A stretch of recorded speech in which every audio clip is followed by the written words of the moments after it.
Welcome back to Classic Stories and Fairy Tales. I'm your host and narrator, Jerry Coble. We are continuing in the book, The Marvelous Land of Oz, and today we will start with the journey to the Tin Woodman. Tip was well soaked in dripping water from every angle of his body, but he managed to lean forward and shout in the ear of the Sawhorse, "Keep still, you fool! Keep still!" The horse at once ceased struggling and floated calmly upon the surface, its wooden body being as buoyant as a raft. "What does the word fool mean?" inquired the horse. "It is a term of reproach," answered Tip, somewhat ashamed of the expression. "I only use it when I am angry." "Then it pleases me to be able to call you a fool in return," said the horse, "for I did not make the river, nor put it in our way. So only a term of reproach is fit for one who becomes angry with me for falling into the water." "That is quite evident," replied Tip, "so I will acknowledge myself in the wrong." Then he called out to the Pumpkinhead, "Are you all right, Jack?" There was no reply, so the boy called to the king, "Are you all right, your majesty?" The Scarecrow groaned. "I'm all wrong somehow," he said in a weak voice. "How very wet this water is." Tip was bound so tightly by the cord that he could not turn his head to look at his companions, so he said to the Sawhorse, "Paddle with your legs toward the shore." The horse obeyed, and although their progress was slow, they finally reached the opposite river bank at a place where it was low enough to enable the creature to scramble upon dry land. With some difficulty, the boy managed to get his knife out of his pocket and cut the cords that bound the riders to one another and to the wooden horse. He heard the Scarecrow fall to the ground with a mushy sound, and then he himself quickly dismounted and looked at his friend Jack. The wooden body, with its gorgeous clothing, still sat upright upon the horse's back, but the pumpkin's head was gone, and only the sharpened stick that served for a neck was visible. As for the Scarecrow, the straw in his body had shaken down with the jolting and packed itself into his legs and the lower part of his body, which appeared very plump and round, while his upper half seemed like an empty sack. Upon his head the Scarecrow still wore the heavy crown, which had been sewed on to prevent his losing it, but the head was now so damp and limp that the weight of the gold and jewels sagged forward and crushed the painted face into a mass of wrinkles that made him look exactly like a Japanese pug dog. Tip would have laughed had he not been so anxious about his man Jack. But the Scarecrow, however damaged, was all there, while the pumpkin head that was so necessary to Jack's existence was missing. So the boy seized a long pole that fortunately lay near at hand, and anxiously turned again toward the river. Far out upon the water he sighted the golden hue of the pumpkin, which gently bobbed up and down with the motion of the waves. At that moment it was quite out of Tip's reach, but after a time it floated nearer and still nearer until the boy was able to reach it with his pole and draw it to the shore. Then he brought it to the top of the bank, carefully wiped the water from its pumpkin face with his handkerchief, and ran with it to Jack and replaced the head upon the man's neck. "Dear me," were Jack's first words. "What a dreadful experience! I wonder if water is liable to spoil pumpkins." Tip did not think a reply was necessary, for he knew that the Scarecrow also stood in need of his help. So he carefully removed the straw from the king's body and legs and spread it out in the sun to dry. The wet clothing he hung over the body of the Sawhorse. "If water spoils pumpkins," observed Jack with a deep sigh, "then my days are numbered." "I've never noticed that water spoils pumpkins," returned Tip, "unless the water happens to be boiling. If your head isn't cracked, my friend, you must be in fairly good condition." "Oh, my head isn't cracked in the least," declared Jack more cheerfully. "Then don't worry," retorted the boy. "Care once killed a cat." "Then," said Jack seriously, "I am very glad indeed that I am not a cat."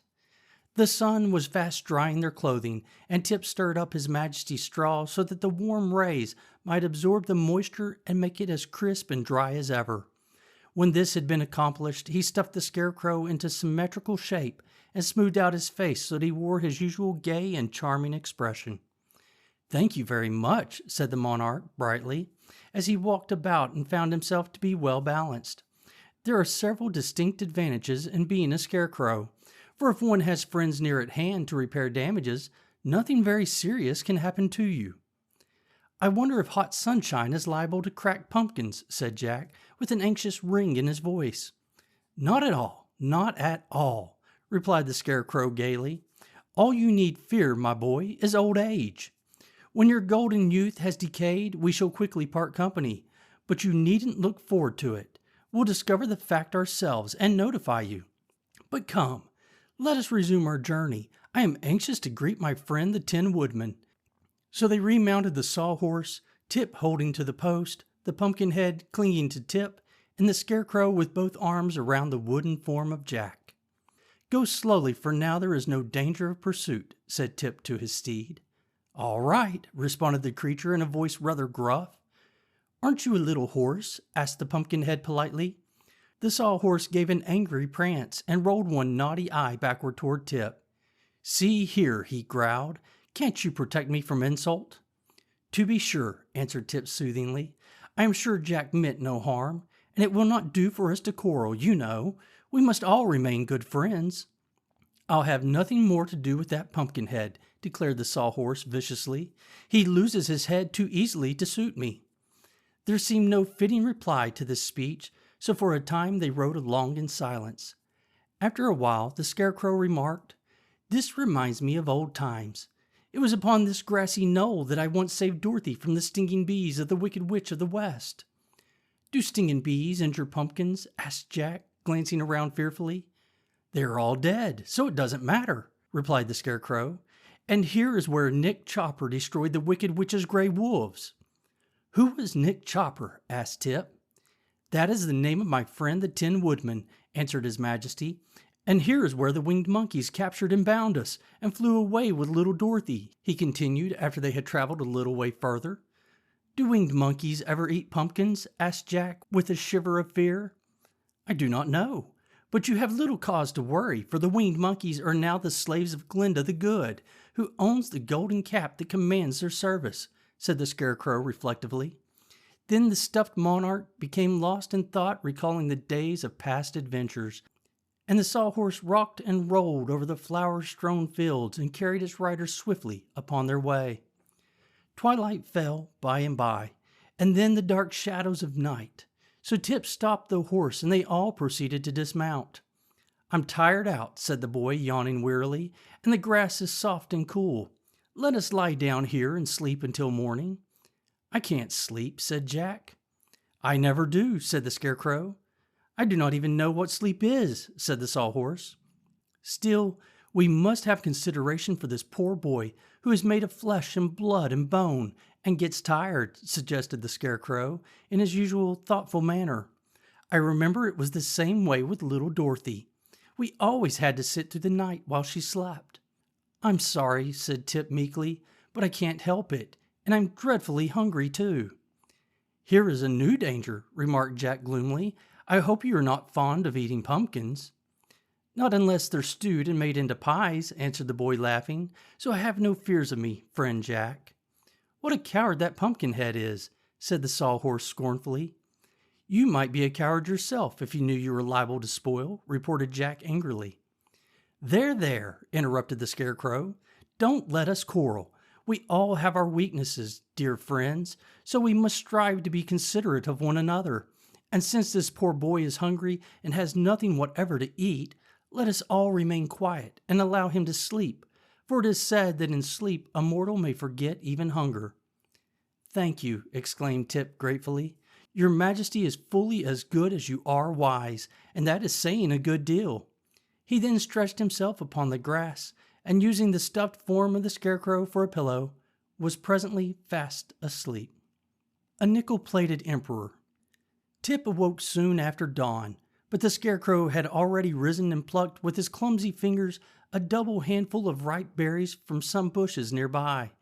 These the boy ate greedily, finding them an ample breakfast, and afterward the little party resumed its journey.